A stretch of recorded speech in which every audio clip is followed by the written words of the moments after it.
Welcome to Keep What You Earn, your judgment and jargon-free zone for entrepreneurs of all levels. Get ready to learn how to scale your business, save money in taxes, and create a business that grows your wealth. If it feels like the financial side of business is like eating your vegetables, well then think of this podcast as the ranch dressing to make the process a little more enjoyable.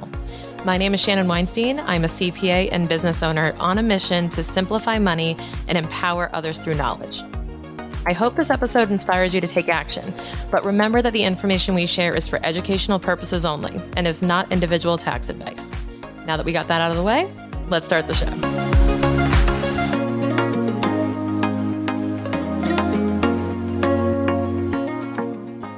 So recently I've been on a few different podcast episodes, and one of the things that keeps coming up more recently is my upbringing around money, my story, my family, things like that. And what I've realized is that there's a lot to unpack there with how I was exposed to money, what contributed to me understanding money at a young age. But also, when you extract that out, I realized that there's something to share here with regard to how it worked for me and how different aspects, little things that happened in my life, which became so memorable as I started unpacking the stories. I remember vividly aspects of my classroom where we learned about money. I couldn't tell you what we learned about, in X grade. I actually think about this and go, the only things I remember are the things where we learned math or money. I don't really remember much else from school. And who would I be if I didn't share that with you in terms of how those lessons have shaped me and how I view money? Also, borrow from this as a sort of tool for how to teach your kids about money that I think work because I think they worked on me. But also, I don't have kids and I haven't taught kids this way before. I haven't been on the teacher side of it, but I've been on the student side of it. And I can tell you that this made a huge difference in my life. So I wanted to share that with you. And I'm going to share what I call the 3 B's of teaching your kids about money. It's kind of a 3-part framework. But also with all of these come experiences, examples, and lessons I learned in and out of school that really shaped how I view money. So I want to dive in with the first B, which is buying, being a good buyer. So what I mean by this is involving your child in the experience of purchasing, in the experience of transacting and exchanging money and energy. So bringing them up to the checkout counter, making sure they see prices. They help you make decisions on what to buy. They help you look at what is a cheaper or higher value product. So you teach them about value. This one is cheaper, but this one is more expensive. But the one that's more expensive has more items in it, more product in it. So like on a per weight, this one's actually a better value. Now you might be thinking, I'm not teaching my kids that. They're too young to understand that. You would be surprised. You would be surprised. I want to say I had a 3rd grader that I was teaching when I was volunteering for junior achievement who totally understood that concept. So don't knock it. Teaching your kids about what value means, teaching your kids how to be a good shopper, teaching your kids how to look for the right brands and the right products that you look for, and to kind of get them to be price conscious, but also getting them to understand that the transaction that's happening so that they respect and appreciate when you're purchasing things. The last thing we want is to have things appear out of thin air and you have no idea how much they cost. And therefore, you don't know how to assign the value to them. And kids won't appreciate what you're doing for them because they don't understand how much things cost. I think actually having them understand what your bill looks like and your mortgage and how much money it costs to live is powerful. I remember my dad telling me how much he made and then telling me how much things cost. And I was like blown away because when he said how much he made, I was like, that's awesome. Oh my God, I could only imagine to make that much money. It was like $100,000 or something. He's like, I make this much money. And we were like, oh my God, that's amazing. It was so much money when I was a kid. And now I'm like, I remember him telling me that and then saying, but let me show you like where all that money goes and how much money I actually keep. And that was insanely powerful too, because I say, how much money do you make? And he would tell me. And I'm like, okay. But then he'd show me what's left over. And I was like, that's so unfair. Like, look how much goes to the taxes and look how much goes to this. And he's like, yeah, this is the reality. So making sure that your kid knows the value of $1 in the form of what it can buy you, and what you get to keep. So I think buying is really key. The other aspect of buying that I think was really powerful was in sixth grade. I remember vividly. We actually learned about the stock market. We had to follow the stock market in the newspaper, mind you, because we were, this was like the year 1999 or something. We were looking at the stock market, 1998, I think. And what we were doing was we had a fake portfolio of stocks. Like we bought stocks on day one of this project. So we bought them and we had to track like how much we bought them for. We had basically had, I don't know, $1,000, let's say. I think we had $1,000 or something like that to say you get to invest and buy stocks for $1,000. You get to decide the basket of stocks that you invest in. Now we couldn't cup out and do like ETFs or anything like that. It was just like, I don't even think those were a thing then. It was just basically pick your stocks. And it was so funny because throughout the whole semester, throughout the whole year, we were like little Wall Street junkies running around going like, where's the paper? Like asking dad, where's the paper? I want to see how my stock did today. And it was all fake money, but it was funny because it was like, let me see how Toys R Us is doing. I invested in Toys R Us. Let me see how Apple is doing. Let me see how, IBM is doing. And it was funny because we were invested in a competition. It was actually a competition with groups to see who could make the most money by the end of the year. And some of you might be thinking, wow, that's funny. I've never had that. And I didn't know that this was like abnormal, but that was super fun. We had like a fake portfolio of stocks in sixth grade that we were playing with. And it was like a game. It was like a competition. So it actually kind of simplified and gamified it for us where the stock market became less overwhelming, less intense because it was part of a game. So I never really took it that seriously. I always looked at it as playing the game. Whenever I saw the stock market, I would think of those days when I would ask for the paper so I could see how the Dow Jones was doing when I was like 13. But the other thing that happened, and this gets into the second B, which is budgeting.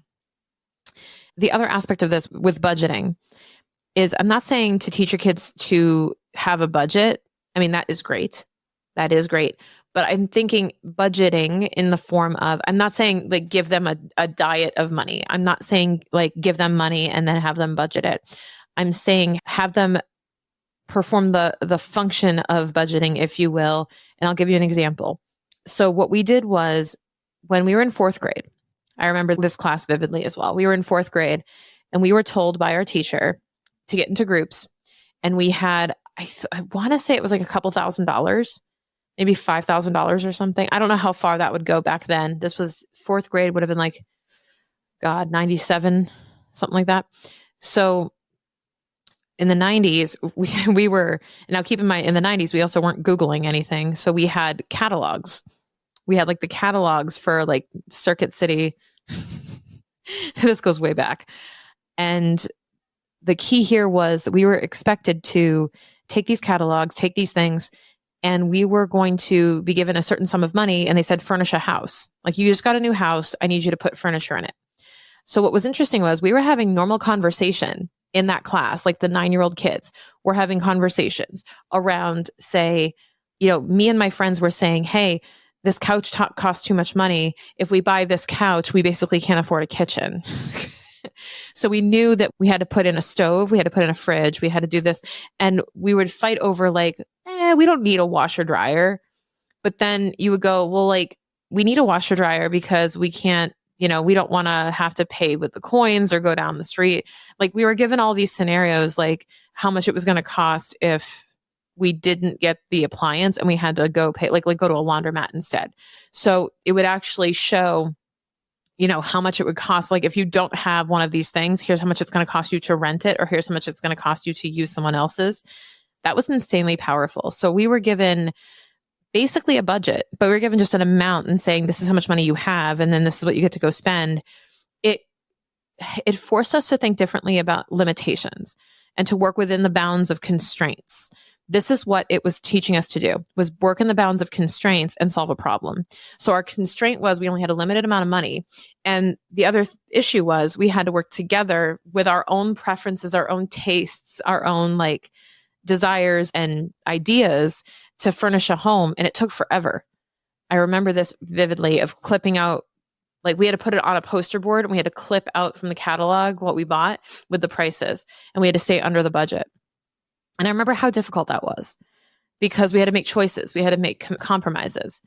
And it taught you how to work within constraints, to make compromises, and to understand the impact of a decision.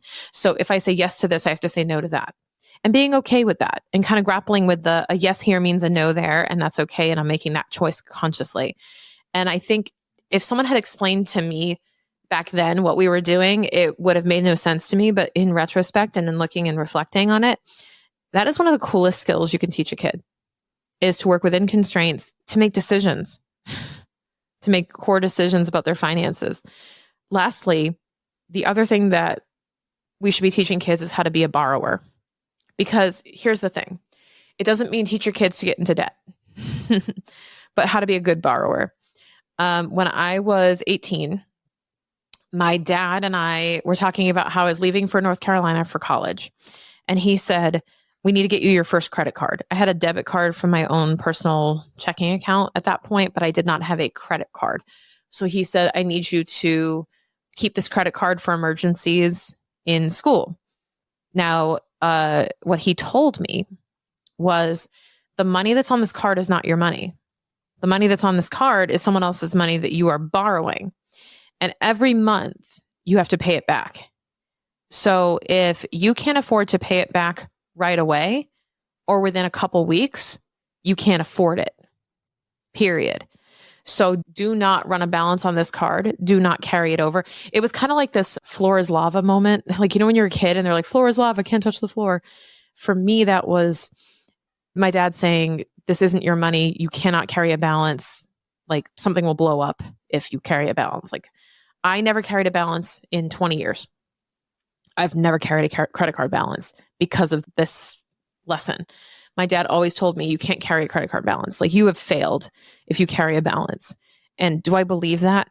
No. Do I understand why he said that? Abso-freaking-lutely. Do I know why he was so draconian about it? Yes. Because I knew what he was trying to do. He was trying to make me into a good borrower, in the sense of knowing my obligations to repay any debt that I take on. We looked at, when we were looking at schools, we were talking about student debt. We were talking about loans and talking about how I was going to have to pay back all these loans if we took loans, and what that would do to my limitations on choosing colleges. So although you might be thinking, damn, like that's a lot of advanced conversation, Shan, for like a kid. Here's the thing though. They were not intimidating. They were not overwhelming. They were normal. These were normal conversations in the Keene household. It was my dad's choice to make that normal. He's the one who made that normal. It was normal for us to have those conversations because he made it so, because we just had those conversations, just like you would have any other conversation at the dinner table. The difference is how willing he was to make that normal, and to not paint it with this idea that this is a big deal to teach me. It was just very regular conversation. And if you feel like, you know what, Shannon, like your dad, he was a CPA, he gets this stuff. Like, I don't get this stuff. How am I going to teach my kids about this? Borrow from these examples. Have it be as simple as, hey, we're going to furnish, where if we were to redo the kitchen, like give them a little project, a little fun hypothetical. Have them go, like, even if they're young, oh God, help me. These young kids are probably on tablets and on Pinterest and on all the things. But if you gave them like a Pinterest account and said, I want you with a budget, I want you to go, this is like your little activity, right? I want you to go furnish your room, like a room with this budget. You know, like, oh, I want to redo my room. Cool. Here's your budget. Send me a little proposal of what you want in your room and how much it's going to cost. That would be kind of fun, I think, for some kids. It's kind of a game. It's kind of a problem-solving game. And it would be a really cool way to teach them about money. I think that we don't have to teach our kids about money all the time the way a professor would, or the way a teacher would. You don't have to teach them the book version of money, like the textbook version. Teach them through experience. Teach them through having them solve problems, but needing to use money to make the solution happen. Teach them by actually immersing them in the language of money and into transactions and into exchanges that will really move the needle for them. This is really, really important as we step into our next generation of society, that people are savvy about how to handle money, because I think that with volatile economies and everything changing, it's going to become imperative that we know how to handle our own money and that we become protective of it and that we are savvy enough to know how to manage it.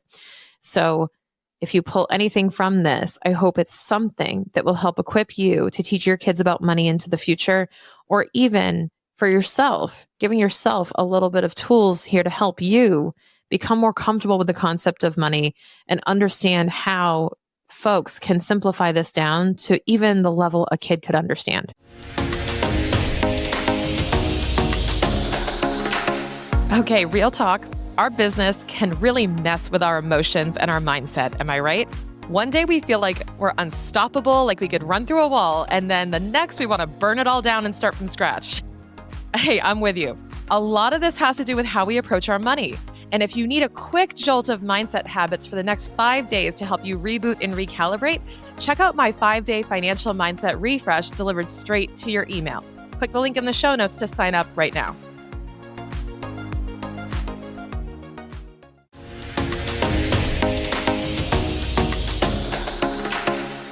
Thank you so much for listening. If you enjoyed this episode, please leave a rating and review on your podcast platform.